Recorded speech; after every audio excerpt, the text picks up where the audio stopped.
கிளம்பிட்டியா? இதோ நானும் கிளம்பிட்டேன்டா. ஏய் இன்னொரு ½ அன் ஹவர்ல அங்க இருப்பேன். சரி மாப்ள, பாய்டா. சக்கரே ஏ சக்கரே, நான் கிளம்புறேன். பட்டுக்குட்டி வெளில போயிட்டு வந்துடுறேன். எங்க? ஏய் ஃப்ரெண்ட்ஸோட நீ சனிக்கிழமைல வெளில போயிட்டு வந்துடுறேன். ஓ உன் இஷ்டம். உன் இஷ்டம்னா இல்ல என்ன சொல்ற? உன் இஷ்டம் என்ன?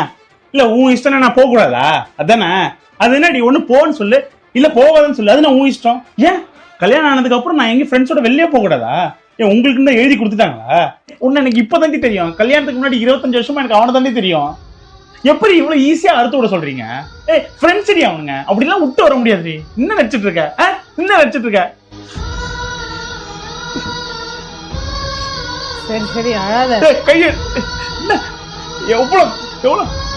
எவ்வளவு ஹர்ட்டிங்கா இருக்கு தெரியுமா? ஃப்ரெண்ட்ஸோட வெளில போக கூடாதுன்னா போகும்போதெல்லாம் உன் இஷ்டம் உன் இஷ்டம்ன்ற காரணமே இல்லாம சண்டை போடுறேன். என்னைக்காவது ஒரு நாள் காரணமோட சண்டை போட்டிருக்கியா? காரணமோட ஒரு நாள் சண்டை போட்டிருக்கியா நீ? கல்யாணம் இத்தனை வருஷத்துல என்னைக்காவது ஒரு நாளாவது காரணமோட சண்டை போட்டிருக்கியா நீ? சரி சரி சரி சரி, அவளுக்கு கல்யாணம் ஆகி எத்தனை வருஷம் ஆச்சு சொல்லு? கல்யாணம் இத்தனை வருஷத்துல என்னைக்காவது ஒரு நாளாவது காரணமோட சண்டை போட்டிருக்கியா நீ? எனக்கு மட்டும் ஏன்டா இதெல்லாம் நடக்குது? மூக்கு கீழே பஞ்சாயத்து கிணறு மாதிரி ரவுண்டா ஒண்ணு இருக்க. அதை மூடி வச்சிருந்தீங்கன்னா எல்லாம் ஒழுங்கா நடக்கும்.